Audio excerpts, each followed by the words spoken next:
This same pattern of voices and manipulation has led me to believe they may be behind many school shooters, military-based shooters, and other public shooters, including the man who killed the United Healthcare CEO. They push violence through constant subliminal thoughts and intrusive ideas, but it has never worked on me, and it never will. They think I know too much, so they are desperately trying to discredit me and make me appear crazy so that I will be locked away in prison or a mental institution. Yet I have my entire family's full support. I have told them everything, and they understand this is a cult attempting to destroy me, not me losing my mind. For the past couple of years, I have felt worms, wires, and electricity running through my body every single second of every day. The sensations are painful, they interrupt my thinking, they mess with my short-term memory, and they sometimes cause pain that feels like it is inside my brain. I would rather be dead than live as their slave.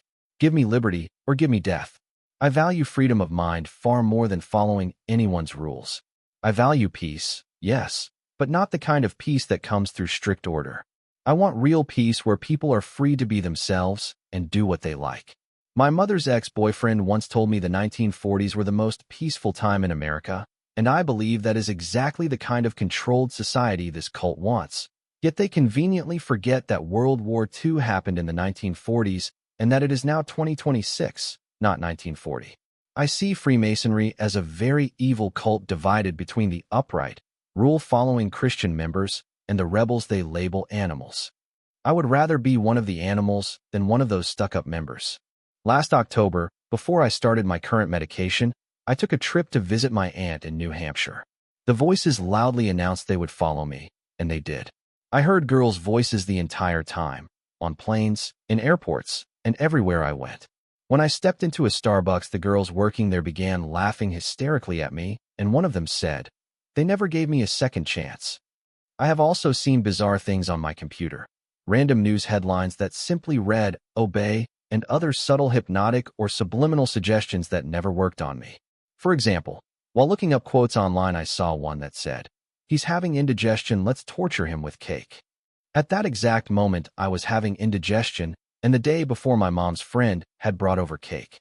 I know he is involved, and moments like that are perfect examples of the strange, targeted interference I experience.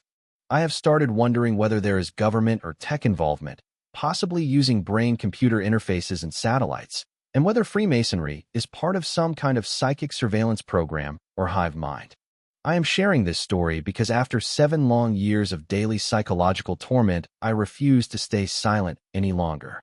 The voices, the wires, the constant punishment, none of it has broken me. I still fight every single day. But right now I do not need friends because Masonry influences the people around me. I am a good person, but I am also a good person who will fight fire with fire. If even one person reading this recognizes exactly what I am describing, maybe together we can finally understand what is really happening. I would rather live as one of their animals than be controlled by their cult. This is my truth, and I am no longer afraid to tell it.